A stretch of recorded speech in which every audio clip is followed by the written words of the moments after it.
2026년 2월 3일 오늘 화요일 대한공화국 디지털 실록을 기술하겠습니다. 지금 세계사 오늘 제5강인데요. 동양의 한나라와 서양의 로마를 같이 이야기해 보겠습니다. 먼저 로마부터 이야기를 하겠는데요. 그러니까 로마는 대부분 로마 제국 때 우리가 많이 취급하는데, 사실은 로마는 기원전 한 7세기 그때부터 초기에는 왕정이었던 순간이 있고, 그다음에 왕정이 좀 지나서 다시 공화정으로 옮겨갔다가 기원전 1세기쯤에 제정으로 이렇게 바뀌었죠. 그래서 로마를 이렇게 아시아하고, 근데 이제 로마는 막 천년왕국 로마 막 이렇게 말하고 여러 가지 이야기하면 여러분이 동로마와 서로마를 헷갈리기 쉬운데, 일단은 이제 로마는 초기에 이탈리아에 있는 지금 수도 로마 그 이름 그대로 이탈리아 땅에서 출발했고, 그래서 로마의 족을 라틴족이라고 그래요.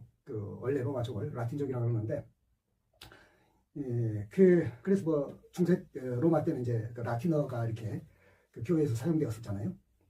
그러니까 원래 이제 거기서 출발해가지고 영토가 이렇게 넓어지니까, 그러니까 이제 동양의 한나라는 중원 대륙에서 영토를 넓혔고, 로마는 지중해를 중심으로 해서 이 삥 둘러가지고 육지를, 그러니까 유럽뿐만 아니라 서아시아, 그 다음에 이제 북아프리카 이렇게 영토를 넓혔는데, 그러다 보니까 지금의 발칸반도 그쪽에도 이제 차지하게 되고 이렇게 해가지고 콘스탄티누스 황제가 이제 수도를 콘스탄티노플로 이렇게 이 두 군데를 둔 거죠. 그러니까 원래는 이제 로마는 그 전부터 이렇게 너무 넓으니까 뭐 4개로도 나눴다가 막 이렇게 황제들이 무슨 복수로 있기도 하고 이랬거든요. 나중도 그랬고. 근데 그래가지고 이제 지금 로마는 이제 동로마라 그러고, 그럼 동로마에 속하는 것은 지금 예를 들면은 스페인, 프랑스, 그리고 뭐 독일 뭐 다 이게 이제 동로마라 한다면, 아니 서로마라 한다면, 그다음에 이제 동로마는 지금의 이스탄불, 그러니까 뭡니까, 흑해하고 지중해 물길 있죠, 좁은데, 거기를 이제 콘스탄티노폴리스라고 새로 이제 이름을 콘스탄티누스가 자기 이름을 따가지고 그걸 이제 지어가지고 이제 그게 이제 동로마예요. 그 동로마인데 그게 이제 한 4세기 때, AD 4세기 때 일이었고, 그다음 이제 AD 5세기가 됐는데, 서로마는 이제 너무 이제 번영을 구가하다가 어떻게 보면 이 제국이 망할 때는 외침에 의해서 망한다기보다도 내부의 어떤 그런 부패라든가 여러 가지 이제 안위를 하는 이런 것으로 망하는데, 원래 이제 게르만족 용병대장 오도아케르한테 이제 그러니까 안보를 맡긴 거죠.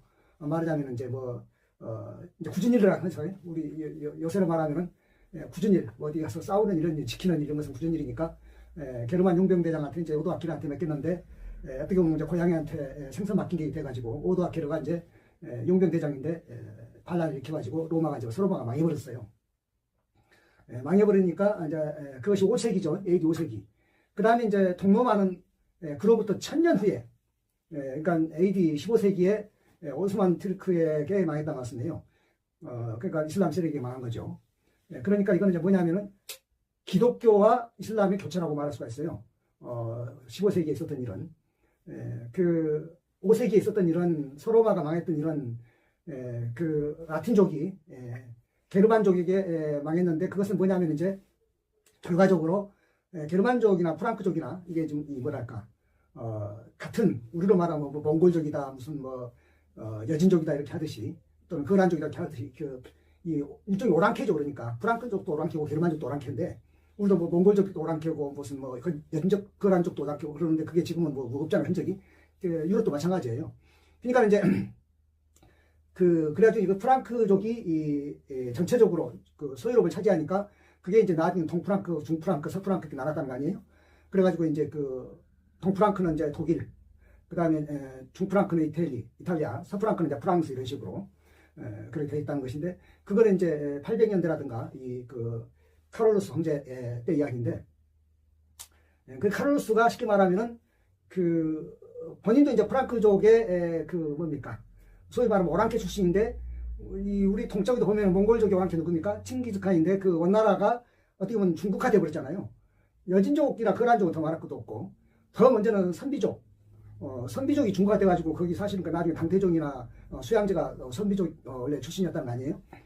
그러니까 이런 식으로 그 서양에서도 프랑크족인가 원래 오랑캐인데 마치 그 중국에서도 선비족이 오랑캐인데 처음부터 완전히 그냥 한족에 융화되어 오는 것처럼 그걸 이제 호환 융합이라고 그러는데 호는 오랑캐 자고 이제 한나라가 한족이니까 호환 융합. 마찬가지로 그 프랑크 카롤루스 황제도 카롤루스 대제 그래서 카롤루스 대제는 독일에서도 프랑스에서도 이탈리아에서도 전부 자기들이 존경하는 황제로 그래요. 쉽게 말하면 뭐 중국은 그 선비적 효문제를 갖다가 무슨 뭐 존경까지는 안 하는데 그런 좀 차이가 있죠. 그렇게 해가지고 지금의 우리가 아는 서양이 된 것이죠. 그러고 이제 이쪽에 오스만 티르크한테 망했던 15세기에 망한 동로마는 그러니까 이제 교회가 어떻게 되냐면은 이 원래 로마라는 것이 이제 그 313년에 이제 콘스탄티누스가 밀라노 칙령으로 기독교를 공인을 했고 그다음에 나중에 테오도시우스가 이제 그 기독교를 국교로 만들었잖아요. 그런데 그러니까 이제 서로마에 있던 교회와 동로마에 있던 교회가 달라요. 어떻게 다르냐면은 그 서로마에 있던 교회는 우리가 지금 알고 있는 바티칸 거기죠. 그리고 우리가 이제 천주교라고 알고 있고 가톨릭이라고 알고 있는 그 교회예요. 그다음에 동로마에 있는 교회는 뭐냐면 우리가 이제 알고 있는 그 교회가 아니고 주로 이제 러시아 쪽에 많이 있는 이제 정교회라고 그러는데 그것보다 동방교회라고 그러죠. 정교회. 또 그리스 정교 이러는데 그 크리스마스도 다르죠. 그러니까는 우리가 이제 우리나라는 이제 서로마 교회 가톨릭이기 때문에 12월 25일이 이제 크리스마스인데 동방교회는 1월 7일인가 8일인가 그래요. 그러니까는 뭐 여러 가지가 달라요. 다른데 하여튼 그걸 뭘 말하냐면 교회의 분열이 어떻게 보면은 양로마 동서로마의 분열이 되었고 그래서 실제로 서로마가 망할 때 뭐 동로마가 누구 신경 안 썼듯이 그리고 나중에 이제 동로마가 15세기 망할 때는 이제 서로마는 없었으니까 없었어도 이제 바티칸이 있었지만 바티칸이 동로마를 볼 때는 뭐 전혀 그 무슨 그 자기 나라 자기들의 우방이라고 생각할 일도 없고 아무 관계 없어요. 왜냐하면 이미 이제 8세기에 동서교회는 완전히 서로 등을 돌렸기 때문에 교회도 그러니까 로마가 국가적으로 망한 거는 5세기고 8세기 되면은 완전히 이제 원수가 되죠. 동남아 교회하고 서로마 교회가. 그래서 정교회하고 가톨릭하고 완전히 달라진 거였어요. 그래서 지금도 사실은 거의 무슨 이 러시아 그 기독교하고 그 동유럽의 기독교하고 그 다음에 이 바티칸 쪽에 서로마 쪽 교회하고는 거의 무슨 다른 종교를 할 만큼 그 느낌이 다르잖아요. 어떻든 같은 예수를 믿는다 해도 그런 차이가 있는데 개신교는 이제 거기서 또 다시 나온 이제 신교니까 또 말할 것도 없고요. 그걸 하나 이해를 하시고 그러면 이제 한나라는 어떻게 됐을까? 한나라도 아까 말했듯이 전한이 그 기원전 1세기에 이제 뭐랄까 망하고 그리고 왕망이라고 하는 그러니까 전한의 그 애척 출신인데 왕망이 신나라를 세워요. 한 뭐 20여 년 정도 이렇게 하는데 그리고 이제 다시 그것이 망하고 유수가 이제 후한을 세우죠. 기원 이제 1세기에 AD 1세기에 유수가 이제 후한 광무제가 이제 그 후한을 세워가지고 그래서 이제 전한 후한 우리는 이렇게 말하는데 중국인들은 뭐라고 하냐면 서한 동안이래요. 왜 그러냐면은 서한은 수도가 어디가 있었냐면은 지금의 시안 그러니까 장안이라고 그러죠. 거기에 수도가 있었고 그 다음에 이제 후한은 수도가 어디에 있었냐면 낙양에 있었어요. 그런데 동도 낙양이라고 하는데 그래서 동안 그래요. 그러니까 전한 후한이라고 불러도 맞고 서한 동안이라고 불러도 맞아요. 그러니까 여러분 이제 뭐 그 삼국지 같은 것을 이제 그 뭡니까 중국의 이 자막을 보면은 후한이잖아요. 그게 삼국지가 그 후한 말이잖아요. 근데 동한 말로 나와요. 이렇게 자막이. 그러면은 좀 뭔 말인지 이렇게 헷갈릴 텐데 근데 헷갈릴 필요는 없는 거고요. 그러니까 전한 후한이라고 말할 수도 있지만은 서한 동한이라고 말할 수도 있다. 그래서 이제 후한 말이 기원 후 AD 3세기에 이제 후한이 그 망할 무렵에 우리가 아는 삼국지 거기 뭐 유비 뭡니까 조조 유비 손권 이런 식으로 그 삼국지가 나오는 그런 장면이 있고요.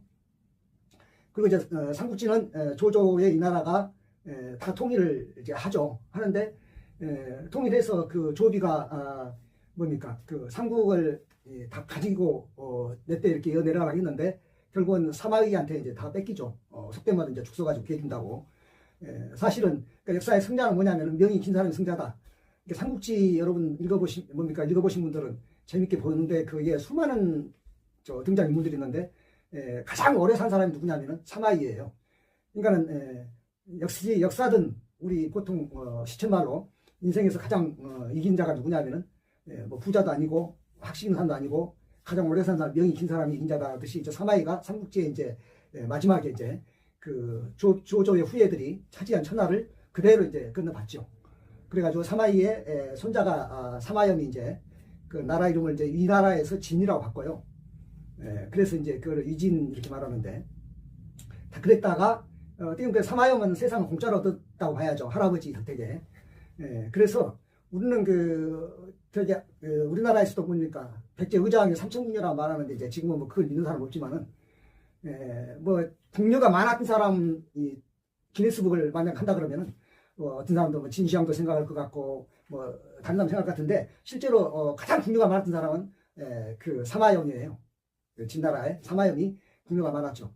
그래서 그 사마염이 궁녀가 많았기 때문에 그 유명한 이야기가 있어요. 뭐냐면은 무슨 뭐 그 염소인가요? 뭐 그런 것이 끄는 이렇게 마찰을 타고, 그냥 오늘은 어느 궁녀 방에 가서 자야 되는가를 이제 그 하도 이제 많으니까 고르기도 힘드니까 그냥 그 염소군가 뭐 그 끄는 그 마차가 망아진지 그 궁녀 방에 이제 닿으면 그 방에 자는 거예요. 그러니까 궁녀들이 이 망아지가 좋아하는 그런 무슨 그 풀 그런 걸 가지고 뭐 이렇게 꼬드겠다고 하는 그런 이야기 듣는데, 하여튼 궁녀가 제일 많은 걸로는 사마염이라고 쳐야 돼요. 근데 사마염의 진나라는 바로 이제 이 흉노라든가 선비족이라든가 가지저강 여러 가지 5호 16국이라는데, 그 5호들의 침략에 의해서 이제 북쪽에서 남쪽으로 도망가는 거죠. 강남으로. 그 사마이 이제 그 후손에서 도망가가지고, 그래서 남북쪽으로 갈린 거예요. 그래서 그걸 우리가 이제 위진 남북조라고 그래요. 거기까지 하고.